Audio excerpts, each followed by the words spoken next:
Ya, seperti itu. Kita awali dulu dengan membaca basmalah. Bismillahirrahmanirrahim. Ya, gitu ya. Nah, teman-teman udah download ini kan kisi-kisi PTS ya. Coba Mas Nabil tolong dibacakan kisi-kisi PTS kelas 9-nya. Bentar. Ya.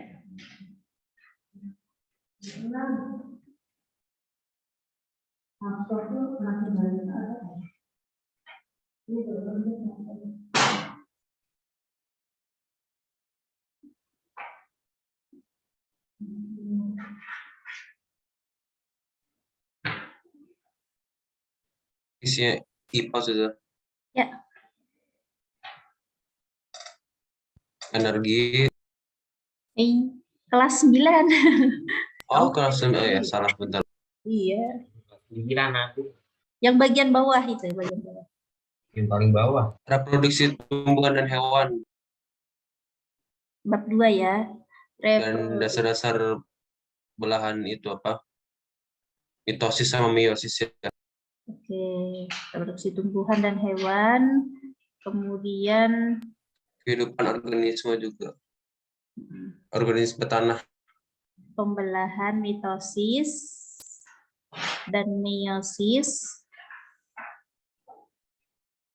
Terus bab selanjutnya bab 9 ini ya. Organisme tanah. Nah, organisme tanah. Yang terakhir bab 10 teknologi Ramah lingkungan. Ya. ramah lingkungan. Nah, kita bahas satu persatu atau kita bongkar satu persatu. Yang pertama, bab ini dulu ya, reproduksi tumbuhan dan hewan. Waktu itu Ustazah pernah ngasih latihan soal. Nah, latihan soal tapi pakai kertas ya. Nanti Ustazah kirimkan filenya lagi untuk belajar. Gitu, filenya untuk belajar. Nah, pertama kita bahas tentang ini dulu. Hapus dulu nih. Set. Nah, reproduksi tumbuhan dan hewan. Reproduksi tumbuhan dan hewan itu kan mencakup reproduksi vegetatif dan generatif ya. Vegetatif dan generatif. Nah, nanti untuk yang fokusnya kalian belajar yang vegetatif saja. Nah, kita kerucutkan ya, yang vegetatif saja. Kalau untuk reproduksi tumbuhan, yang caranya ada apa saja ini? Cara reproduksi vegetatif pada tumbuhan, ada yang bereproduksi secara atau dengan menggunakan umbi, ya kan? Umbi akar, umbi batang, umbi lapis, kemudian rizoma, apalagi ya? Rizoma, terus tunas, tunas adventif, stolon atau geragi. Nah, nanti kalian ingat-ingat ini, umbi akar contohnya tumbuhan apa saja. Misalnya wortel. Umbi batang, kentang. Umbi lapis, bawang. Nah, gitu. Diingat-ingat ini. Rizoma apa saja contohnya?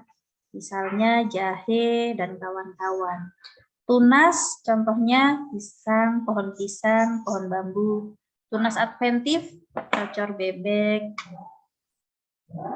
Geragi misalnya rumput teki gitu. Nah, ini diingat-ingat. Pelajari reproduksi tumbuhan secara vegetatif, yaitu ini beserta contohnya. Gitu ya. Terus kalau reproduksi pada hewan secara vegetatif, nah ini tumbuhan, ini hewan. Sama saja kita yang dikeluarkan nanti yang secara vegetatif. Misalnya membelah diri. Contohnya apa? Contohnya amoeba. Terus fragmentasi. Contohnya apa? Cacing, malaria. Terus tunas. Contohnya apa? Ubur-ubur misalnya gitu ya. Jadi simpel saja untuk yang reproduksi ini, yang vegetatif saja dipelajari. Bisa dipahami? Jadi vegetatif Iya. saja. Ya, vegetatif saja yang dipelajari. Oke, Terus lanjut, tapi masih ada lanjutannya.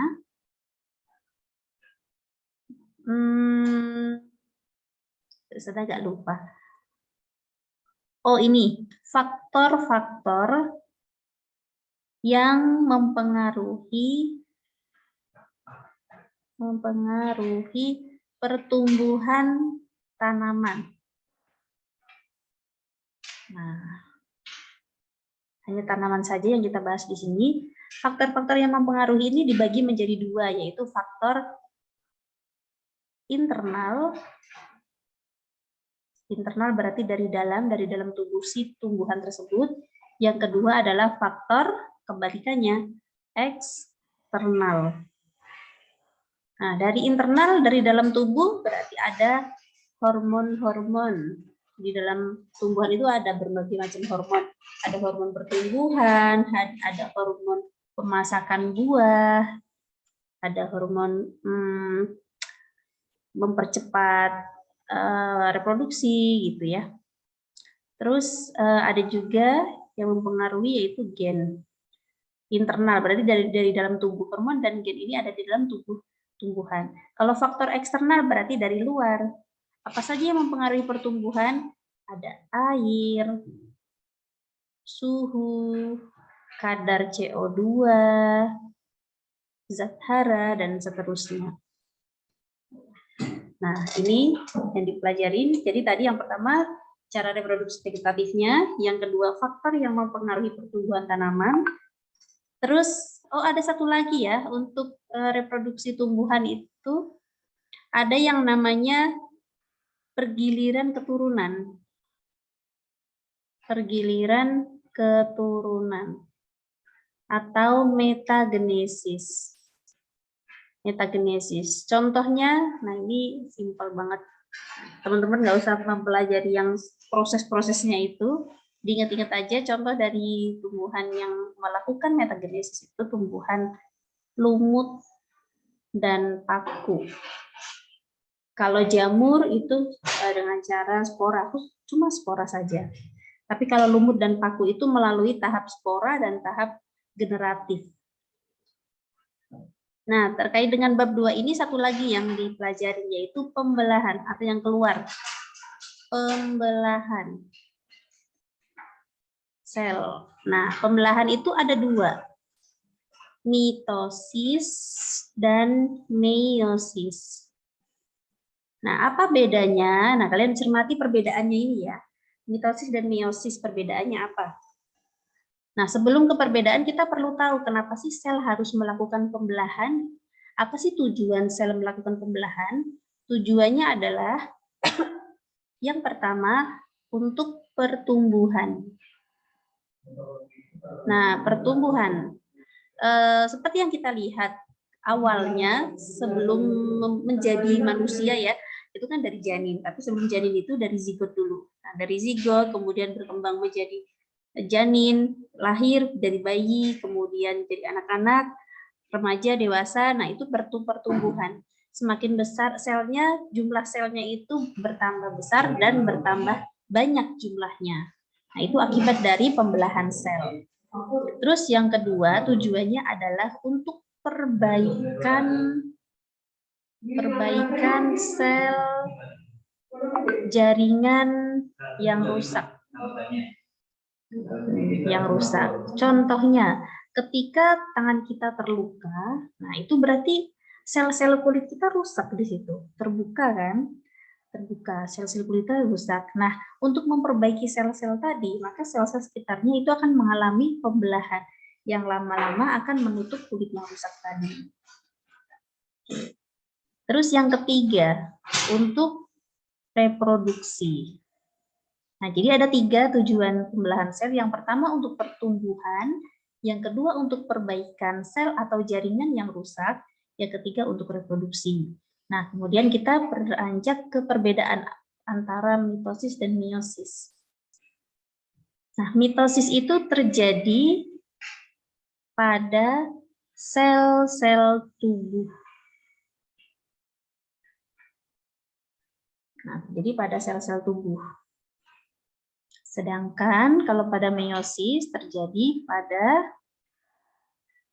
sel-sel gonad atau sel-sel kelamin. Jadi untuk lebih ke reproduksi ya. Kalau pada mitosis ini lebih berperan untuk tujuan pertumbuhan dan perbaikan sel. Tapi kalau meiosis untuk tujuan reproduksi.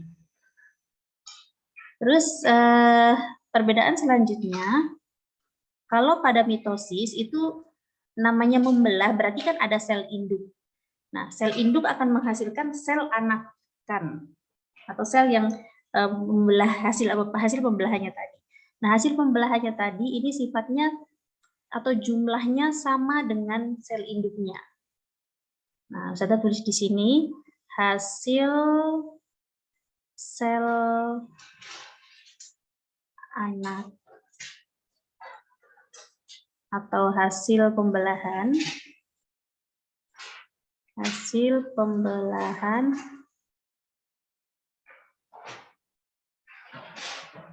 bersifat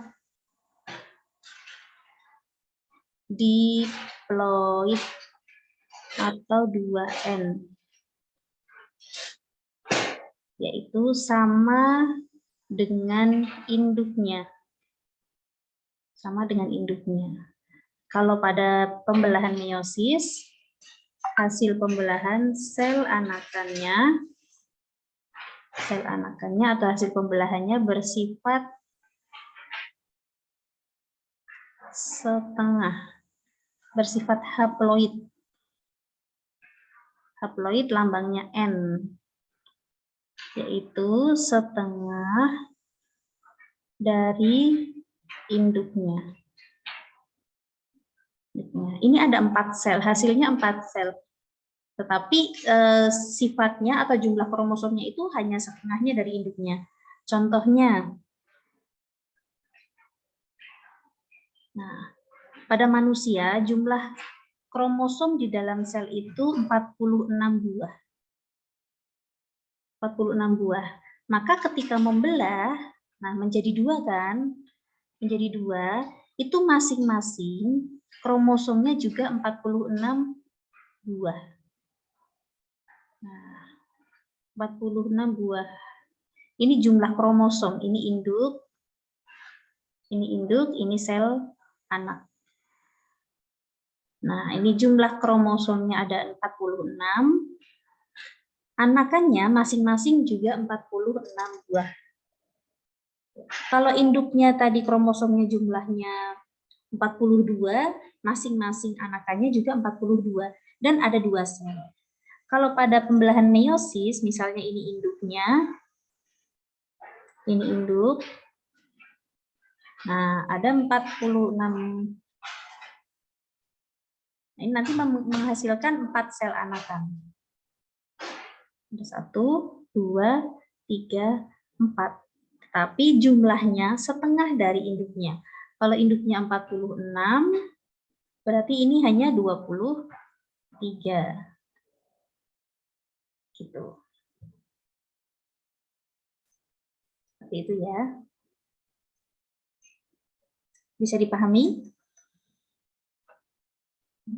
Ingat-ingat, kalau hal seperti ini teman-teman karena agak berbeda apa ya, teman-teman bisa menghafalkan salah satu saja, misalnya mitosis saja gitu. Mitosis terjadi pada sel tubuh. Kalau meiosis berarti bukan pada sel tubuh. Sel tubuh itu apa? Sel tubuh itu ya penyusun-penyusun tubuh kita gitu, dari organ-organ dalam, organ-organ luar kita dan sebagainya. Hasil anakannya bersifat diploid, berarti yang satunya haploid. Ini sama persis dengan induknya, yang satunya setengahnya. Gitu. Ya, sudah tekankan pada ini tujuan dari pembelahan, kemudian jumlah kromosom. Oke, sampai sini kita lanjut ya. Jadi, oh ya, ya sudah. Oke, jadi di sini. Kita lanjutkan ke, Ustazah mau share screen. Share screen. Ini. Oh tidak, salah.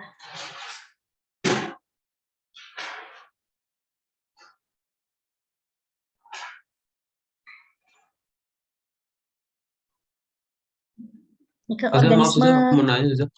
Ya, silakan. Beda yang membelah diri sama fragmentasi itu apa? Oh, oke. Stop ya. Bedanya membelah diri dengan fragmentasi. Hapus dulu. Ini membelah diri, kita bandingkan dengan fragmentasi. Nah, biar terlihat ya. Kalau membelah diri itu, yang pertama, ada satu sel. Ini amuba contohnya. Ada satu sel. Namanya membelah, ini nanti di dalamnya kan ada satu sel. Lama-lama akan menjadi, ini udah ada calon 2 sel.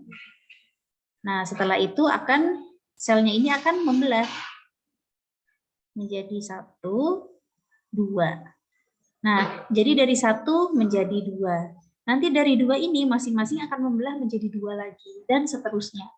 Kalian pernah di matematika mungkin sudah pernah menemukan soal gitu ya, pembelahan biner. Gitu, 1 jadi 2, nanti 2 jadi 4, 4 jadi 8 gitu. Betul. Kalau fragmentasi yang seperti apa? Kalau fragmentasi itu cacing contohnya.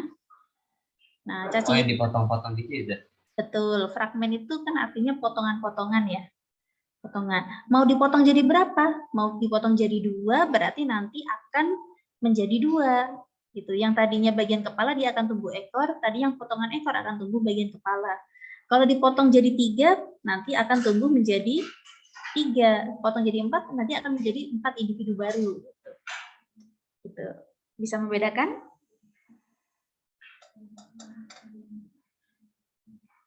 Jadi kalau misalnya kita ketemu cacing planaria sejenis ini, kalau kita potong-potong malah dia semakin banyak ya, bukan jadi mati, tapi malah jadi banyak.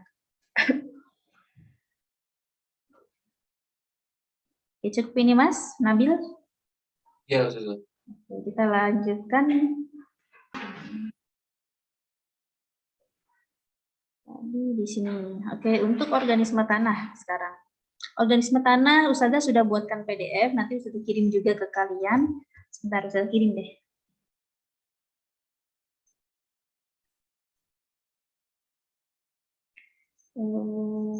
Mana ya? Nah, di sini dulu Ustazah pernah ngasih PPT-nya juga, tapi ini sudah convert ke PDF aja biar lebih mudah dibuka. Nah, tujuan dari pembelajaran ini untuk menjelaskan proses terbentuknya tanah dan mengidentifikasi organisme tanah. Jadi nanti kalian pelajarin fungsi-fungsi tanah. Apa fungsi utama? Fungsi utama tanah bagi manusia sebagai habitat atau tempat hidup dan seterusnya. Nah, tanah itu awalnya adalah berupa batuan-batuan. Batuan-batuan yang mungkin bisa ukurannya besar, akhirnya terjadi pelapukan membentuk tanah. Kalau di bagian dalam bumi kita itu semakin ke dalam itu udah jadi batuan ya, maksudnya memang awalnya adalah batuan-batuan itu. Semakin ke atas batuannya itu melapuk karena ada beberapa proses gitu kan, akhirnya menjadi tanah. Nah, proses pelapukan tanah ini melalui tiga hal ya, atau 3 cara. Bisa melapuk secara fisis, kimia, atau biologis. Nah, ini dipelajari nanti Mas. Kalau pelapukan secara fisik itu apa? Karena akibat pengaruh dari suhu, dingin atau panas, angin, serta abrasi. Misalnya gini, teman-teman punya baju ya. Baju itu kalian cuci, kemudian dijemur gitu. Dijemur di bawah sinar matahari. Berhari-hari gitu. Nggak diangkat-angkat gitu kan. Padahal lagi musim kadang-kadang hujan juga gitu. Jadi panas, kadang-kadang panas, terus hujan, panas, hujan, panas, hujan. Nah, itu menerpa pakaian kalian gitu. Karena ada kegiatan seperti itu, ada panas dan hujan yang secara bergantian kan ekstrim tuh suhunya. Ekstrim kan? Itu akan lebih mempercepat baju kita itu rusak gitu kan, lebih mudah sobek atau warnanya jadi pudar. Itu merupakan pelapukan secara fisik. Batuan pun juga sama, ketika terkena suhu yang berubah-ubah, apalagi kalau yang ekstrim gitu, itu akan cepat membuat lapuk. Juga angin dan abrasi. Pelapukan secara kimia yang kedua, akibat aktivitas air yang mengandung CO2, bisa juga karena hujan asam. Kalau pelapukan biologis, berarti pelapukan yang terjadi dikarenakan adanya aktivitas bio, makhluk hidup. Contohnya, aktivitas dari akar tanaman, bakteri, jamur, dan lain-lain. Kenapa sih dinding-dinding rumah kita itu perlu dicat? Karena kalau tidak dicat, itu akan lebih rentan ditumbuhin oleh lumut, oleh jamur. Lumut, jamur, itu kan ada bagian akarnya ya. Akar-akarnya itu akan masuk ke dalam dinding-dinding dan itu akan menyebabkan cepat rusak dindingnya. Sama juga akar tanaman, misalnya pagar rumah tanaman kita itu atau dekat fondasi rumah, itu kalau ada pohon gede, akar tanamannya juga bisa menyusup-nyusup itu. Maka fondasinya bisa cepat rusak. Sama seperti batuan. Nah, batuan itu juga bisa dilakukan oleh akar tanaman. Ustazah, tapi kalau kayak karat gitu kan bisa dibesi, karat tuh gimana Ustazah tadi intinya? Kalau apa? Karat. Kerak. Karat. Karak apa? Karat. Oh, karatan. Iya, karatan. Betul. Karatan bisa dibersihkan. Kalau karatan itu akibat apa tuh? Air hujan. Air hujan. Berarti pada logam-logam besi ya misalnya ya. Nah, Iya. bisa dibersihkan tapi pasti ada sebagian yang terkikis gitu. Iya. Ya, ada terkikis. Nanti semakin lama semakin tipis. Hujan asam itu juga bisa menyebabkan karatan yang parah gitu. Oke, masih azan ya Mas ya? Di sini sedang Iya. azan, Ustazah stop dulu sebentar.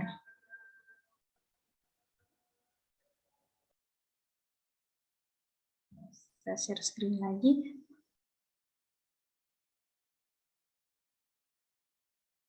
Nah, ini tadi sampai di pelapukan, 3 cara pelapukan. Selanjutnya ke organisme tanah. Nah, organisme tanah ini dibagi menjadi 3 klasifikasi. Hewan, tumbuhan, dan mikroorganisme tanah. Untuk hewan dibagi menjadi beberapa kelas, menjadi beberapa kelompok. Nematoda, cacing tanah, arthropoda, dan moluska. Yang akan kita pelajarin di sini khususnya adalah arthropoda dan moluska. Kalau untuk tumbuhan, ya banyak ya, memang tumbuhan itu hidup di tanah ya, berarti dia organisme tanah, jadi nggak kita bahas lebih lanjut.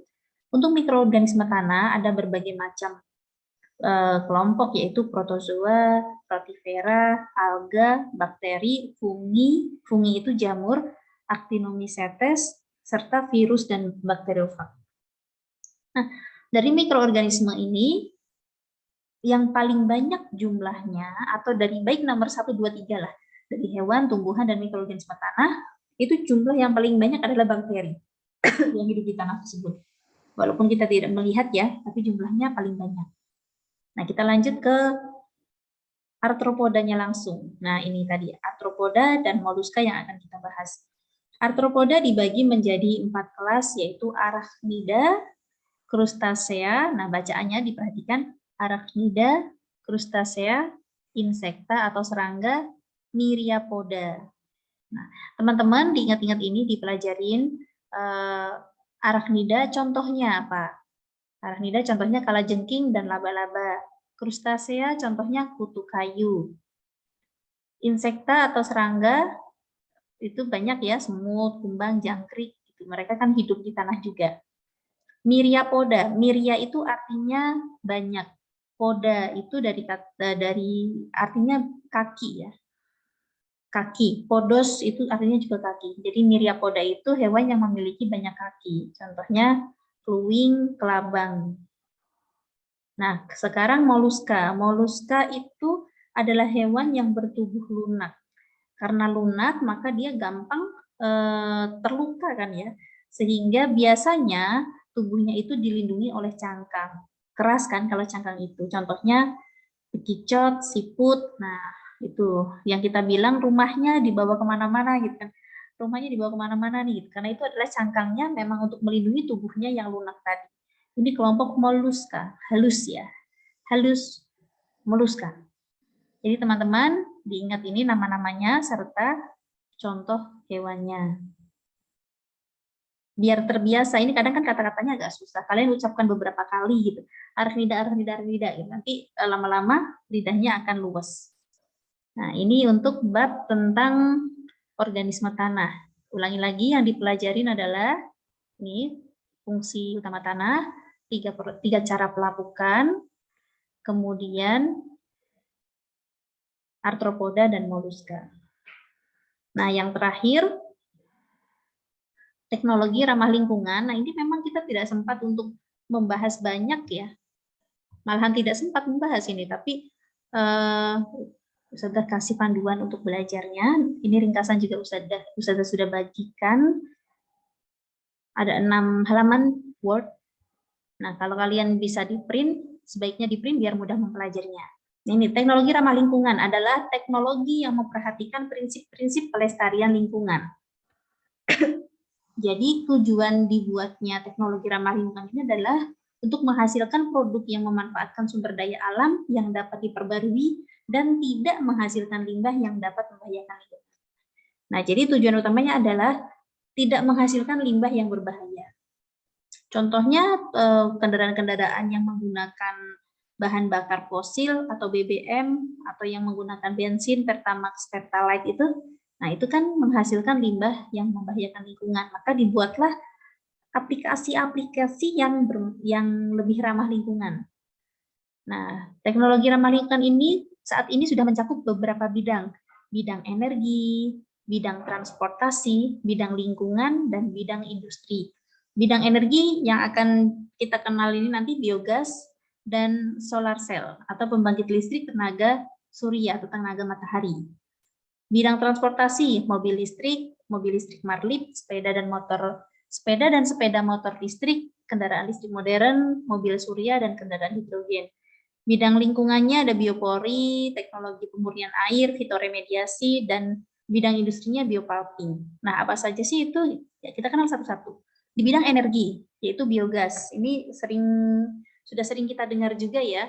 Energi biogas adalah energi yang dihasilkan dari limbah organik seperti kotoran hewan ternak atau limbah dapur. Jadi kotoran-kotoran serta sampah-sampah ini akan dimasukkan ke dalam sebuah kayak mungkin dibikin tabung atau apa namanya digester, nanti dikasih mikroorganisme, dari aktivitas mikroorganisme nanti akan menghasilkan gas. Makanya namanya biogas, gas yang dihasilkan oleh produk makhluk hidup gitu. Kotoran hewan kan produk makhluk hidup. Tuh. Nanti gas-gas itu nanti bisa dimanfaatkan untuk memasak, untuk pemanasan, pemanas air, untuk listrik dan sebagainya. Tuh. Yang pertama adalah biogas. Kalau kita memasak dengan menggunakan gas atau minyak tanah dan sebagainya, itu hak pembakarannya akan menghasilkan CO2 ya. Nah, CO2-nya itu nanti akan menjadi pencemaran. Kalau ini lebih ramah. Solar cell, pembangkit listrik tenaga surya. Seperti ini, yang sering kita kenal, solar panel suryanya. Nah, ditempel di atas dinding ini, bisa dilihat di rumah ini, ada panel-panel surya di atasnya. Cara kerjanya ketika cahaya matahari mengenai panel surya, cahaya menghasilkan emisi elektron, dan seterusnya. Nah, kalian nggak usah dihafalin begini-begini banget ya, cukup paham prinsipnya saja. Oh, solar cell itu seperti ini, dari tenaga surya, yang keunggulannya tidak menghasilkan emisi gas rumah kaca. Emisi gas rumah kaca itu apa sih yang paling banyak yang berpengaruh pada global warming ya? Emisi itu buangan gas rumah kaca yang paling banyak adalah CO2. CO2 bisa dihasilkan dari pembakaran sampah, dari pembakaran bensin dan sebagainya. Itu paling banyak adalah CO2. Nah, CO2 ini merupakan emisi gas atau sisa gas rumah kaca yang paling berperan meningkatkan suhu bumi atau global warming tadi. Nah, dengan adanya ini, itu akan mengurangi emisi gas rumah kaca. Tetapi biaya yang digunakan itu cukup tinggi. Jadi sekarang masih jarang ya yang menggunakan panel surya. Biasanya teknologi ramah lingkungan itu memang lebih mahal biayanya. Contohnya pengolahan limbah juga. Pengolahan limbah pabrik itu ada yang dengan menggunakan cara fisika, ada menggunakan cara kimia dengan dicampur dengan bahan-bahan kimia dalam mengolah limbah tersebut. Ada juga yang diolah dengan menggunakan mikroorganisme. Nah, pengolahan dengan mikroorganisme ini biayanya lebih mahal dan prosesnya lebih lama, sehingga pabrik-pabrik jarang menggunakannya, jarang mengolah limbah dengan cara secara biologi. Nah, untuk bidang transportasi, aplikasi teknologi ramah lingkungan di bidang transportasi ada mobil listrik atau electric car. Nah, Maaf saja. apa? Ustazah lagi jelasin pakai apa share screen nggak? Share screen-nya kok masih di bawah 9 ya, Zat? Iya makanya. Masih bab 9? Oh iya. Iya. Tapi kalau mendengarkan sih cukup. Dari tadi ya. Tapi masalahnya nggak ada gambar. Ya Allah. Saya Sekarang baru ngeh. sekarang udah. Oke, bisa. Nah, ini tadi. Nanti bisa dilihat sendiri ya, kan kalian juga ada filenya. Ini tadi, nah ini transportasi. Nanti teman-teman yang dipelajarin untuk yang transportasi, bidang transportasi, ingat-ingat ini aja. Ada contoh mobil listrik.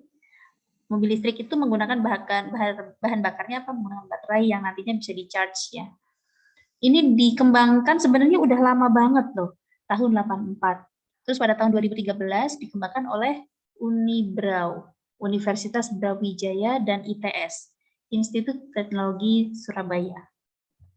Nah, itu mobil listrik, kemudian ada mobil listrik Marlip. Kalau mobil listrik tadi dikembangkan oleh Unibrau dan ITS, kalau mobil listrik Marlip itu oleh LIPI, dikembangkan oleh LIPI. Apa LIPI itu apa sih, Sir? Lembaga Ilmu Pengetahuan Indonesia. Ini lembaga pemerintahan, banyak sekali bidang-bidangnya, salah satu tapi biasanya pengembangan itu ya, untuk mengembangkan ilmu-ilmu, ilmuwan-ilmuwan berkumpul di situ. Terus mobil surya cell, mobil surya atau solar car. Nah, ini mirip dengan tadi, menggunakan panel surya juga sama. Kalau panel surya yang pertama tadi dipasang di genteng-genteng tadi ya, kalau ini pada mobil-mobil kendaraan atau bus dan sebagainya. Gitu. Jadi bedanya apa? Kalau mobil listrik berarti menggunakan baterai. Kalau mobil surya, bahan bakarnya adalah sinar matahari. Kalau mobil hidrogen, bahan bakarnya adalah jelas hidrogen. Gitu. Nah, ini lebih fokus ke bahan bakar kalau untuk bidang transportasi. Sepeda listrik, sepeda motor listrik, keduanya menggunakan aki. Ini sudah sering kita lihat berseliweran ya, dengan menggunakan aki. Nah, kalau aki isinya habis berarti diisi ulang. Untuk di bidang lingkungan itu biopori. Biopori atau pori-pori, tubuh manusia, kulit manusia itu kan ada pori-porinya, ada celah-celahnya. Tanah itu juga ada celah-celahnya. Tapi kadang-kadang kalau musim hujan itu langsung terserap tanpa bisa disimpan oleh tanah ya, airnya itu ya. Nah, kalau biopori itu kita membuat lubang, ini seperti di gambar sampingnya, buat lubang, mungkin panjangnya atau dalamnya sekitar 50 cm sampai 1 meter. Di dalamnya kita masukin tanah sampah-sampahnya yang sampah organik. Bisa daun-daunan atau sisa-sisa sayuran dimasukkan ke sini gitu. Tapi lubangnya juga enggak besar gitu, kecil, paling diameternya hanya sekitar berapa ya? 5 sentian gitu ya. Tujuannya untuk menyimpan atau menyerap air hujan. Nah, nanti ini bisa dibaca, lubang-lubang resapan air ini sekaligus juga dapat dimanfaatkan untuk membuat kompos. Jadi kalau misalnya teman-teman rumahnya itu nggak ada pohon-pohonan ya, tapi masih ada tanah kosong gitu kan, tanah kosong tapi nggak bisa menanam tanaman besar gitu. Buat aja biopori, lubangi dengan menggunakan kayu misalnya, masukin kertas atau daun-daun kering dan sebagainya gitu. Jadi biar resapan airnya lebih bagus, tanahnya menjadi subur juga. Itu namanya biopori, teknologi lubang resapan. Yang kedua, teknologi pemurnian air. Nah, pemurnian air ini dapat dilakukan secara fisika, kimia, dan biologis. Kalau fisika dengan cara penyaringan, pengendapan, atau penyulingan. Ini proses penyulingannya bisa dilihat. Kalau ini penyulingan, skala lab bisa menggunakan alat kayak gini yang kecil. Di lab kita sudah ada, tapi kemarin mencoba dipasang, malahan agak pecah sedikit di sininya. Kayaknya bahannya kurang bagus. Nah, penyulingan. Penyulingan ini misalnya bisa teknologi pemurnian air. Air di Indonesia itu kan kualitas airnya semakin lama semakin menurun ya. jumlah air yang berkualitas bagus itu semakin sedikit. Nah, untuk teknologi-teknologi yang terbaru, misalnya air laut disuling untuk mendapatkan air tawar gitu. Nah, itu sebuah teknologi ramah lingkungan juga. Dengan menggunakan cara penyulingan ini juga bisa.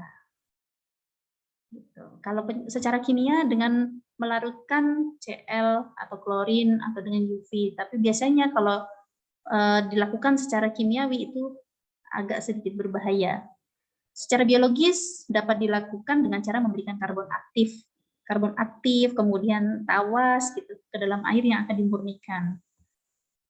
Nah, ini pemurnian air. Ini pemurnian air secara sederhana. Mungkin juga SD pernah kalian air kotor. Di sini ada segala macam bahan. Ada bata, ijuk, arang, pasir, dan seterusnya. Nanti akan menghasilkan air bersih.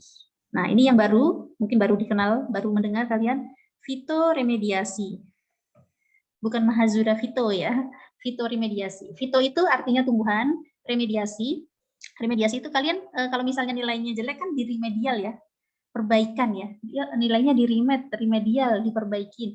Nah, fitoremediasi itu juga perbaikan teknologi penggunaan tumbuhan untuk memperbaiki perairan misalnya dengan menggunakan tumbuhan.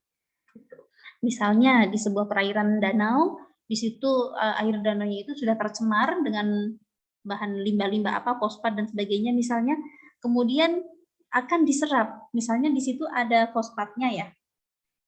Ditaruhlah tanaman atau ditumbuhkan tanaman di atasnya untuk menyerap fosfat-fosfat tadi. Nah, setelah fosfat-fosfatnya kita kira-kira diserap oleh tumbuhan tadi dipanen, diambil.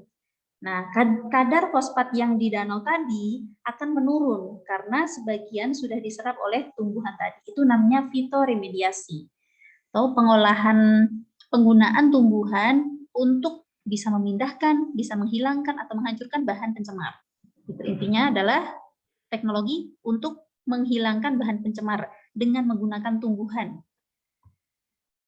Nah, di bidang industri, biopulping.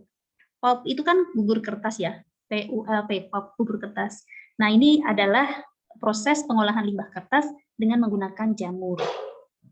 Nah, jamur itu kan bisa merusak kertas, jadi dan juga bisa memutihkan, nanti menghasilkan enzim-enzim tertentu dalam suatu proses gitu ya. Ini kalau untuk teman-teman ingin baca detailnya lagi di buku paket juga sudah ada, sudah hanya mengambilkan poin-poinnya saja. Misalnya biopulping untuk pengolahan limbah kertas gitu. Nah, perilaku hemat energi. Penghematan energi itu juga bisa kita lakukan dengan cara dalam menggunakan lampu listrik, AC. Kalau lampu listrik berarti gunakan seperlunya saja ya, ketika tidur dimatikan, ketika jam sekian sampai jam sekian dimatikan gitu. Kalau sudah siang pintunya dibuka supaya lampu dimatikan. AC, kulkas, nah jangan terlalu sering membuka kulkas. Jadi freonnya tetap aman di dalam. AC juga demikian, ketika menyalakan AC pintunya ditutup. Komputer, laptop, nah kita ini sebenarnya penghematan-penghematan yang sebenarnya tergantung kitanya ya, bagaimana cara menghemat. Ada yang asal-asalan, udahlah kan yang bayar listrik aku ini gitu, jadi terserah aku yang pakai gitu. Nah itu sebenarnya tidak bijak. Ustazah ingat ada Ustazah pernah baca gitu, nggak tahu ini kisah nyata atau enggak, tapi kayaknya nyata ya. Ada orang Indonesia yang dia itu tinggal di luar negeri, tapi Ustazah lupa negara apa itu. Mereka sedang makan di restoran gitu dengan beberapa orang Indonesia. Nah di meja lain itu ada warga sekitar situ, warga lokal gitu. Warga negara tersebut yang lagi makan juga di resto dengan beberapa orang. Nah, yang orang Indonesia ini pesan makanannya itu banyak banget gitu, mungkin lagi ditraktir ya, banyak banget gitu sampai melebihi batas kemampuan perut mereka menampung makanan gitu. Nah itu nggak habis kan, akhirnya nggak habis dan mau ditinggal gitu. Nah yang konsumen di meja lain tadi melihat itu dia marah gitu. Marah kenapa? Karena menyia-nyiakan makanan gitu kan. Terus yang orang Indonesia itu berargumen ini kan kita sendiri yang bayar pakai uang kita gitu. Tapi yang orang lokal tadi berkata seperti ini. Iya, untuk membayar makanan ini menggunakan uang kalian, tapi makanan ini ditanam di sini dengan menggunakan air di sini dan sebagainya, listrik di sini dan sebagainya dan seterusnya gitu kan. Nah, artinya ketika pengolahan makanan tadi kan berarti menggunakan energi listrik di situ. Nah, energi listrik di situ kan harusnya dihemat gitu. Penghematan itu berlaku secara umum, tidak hanya per individu saja gitu. Walaupun dibayar dengan uang pribadi, tapi ketika prosesnya itu menggunakan energi yang harusnya dimiliki oleh semua warga gitu kan. Jadi itu sebuah apa ya? Masukan yang sangat bagus sekali gitu. Artinya kita ketika berperilaku tidak hanya memikirkan diri sendiri, tapi secara luas. Bahkan orang-orang itu memikirkan negara kan ya, negaranya gitu. Bagaimana cara menghemat energi gitu. Walaupun dengan perilaku kecil, dengan makan di restoran seperti itu, yang kita makan cukup yang ditampung oleh perut kita. Nah, ini dari Ustazah ya, sudah ya. Poin-poinnya itu tadi. Ada hal-hal yang perlu kalian ingat di sini, pelajarin di sini untuk persiapan besok. Ada yang hanya sebagai wacana saja. Ya, cukup. Ada yang mau ditanyakan? Ustazah, kalau buat yang tadi teknologi ramah lingkungan nanti dikasih lagi nggak sama Ustazah? Ustazah sudah kirim di grup mana tadi ya? Atau belum ya? Ustazah kirim ya. Ustazah tadi kirim ke Ustazah Resta. Ustazah kirim ke grup kalian lagi. Ya. Oke, Ustazah. Tapi hanya 2 bab, kalau yang untuk reproduksi kan sudah ya waktu itu. Sudah dibahas bersama-sama, jadi lebih simpel, di buku paketnya sudah simpel. Oke, ada lagi? Sudah kirim ya? Kalau sudah tidak ada, kita akhiri. Oke, kita akhiri dengan Yang itu aja apa? Perkembangan tumbuhan nggak ada filenya. perkembangan tumbuhan. Ustazah tidak membuat, tapi itu mudah dipelajarin soalnya di buku paketnya sudah lumayan ringkas gitu, dengan ditambahkan tadi videonya, penjelasan Ustazah di awal, poin-poin yang dipelajarin apa saja, reproduksi vegetatif tumbuhan dan hewan, kemudian pembelahan sel gitu ya, gitu. Ini kan Ustazah record, nanti setelah Ustazah simpan, kalau Ustazah bisa kirim ke grup kalian, Ustazah kirim. Jadi biar mereview kembali. Oke, cukup? Baik, kita akhiri dengan baca hamdalah. Alhamdulillahirabbil alamin. Istighfar, astagfirullahaladzim. Subhanakallahumma bihamdika asyhadu an la ilaha illa anta astaghfiruka wa atubu ilaik. Walhamdulillahirabbil alamin. Good luck ya untuk besok. Ya, teman-teman, ketika mengerjakan besok kerjakan sesuai dengan kemampuan kalian, percaya pada diri kalian sendiri, soalnya juga tidak akan jauh dari yang tadi sudah jelaskan. Kalau ada yang ketahuan, diskusi di WA dan sebagainya, atau bahkan ada yang buka file materi ketika sedang mengerjakan ujian, Ustazah dapat laporan dari pengawas, Ustazah anggap itu tidak mengerjakan gitu. Oke? Ya, silakan. Mudah-mudahan besok nilainya di atas 90 semua.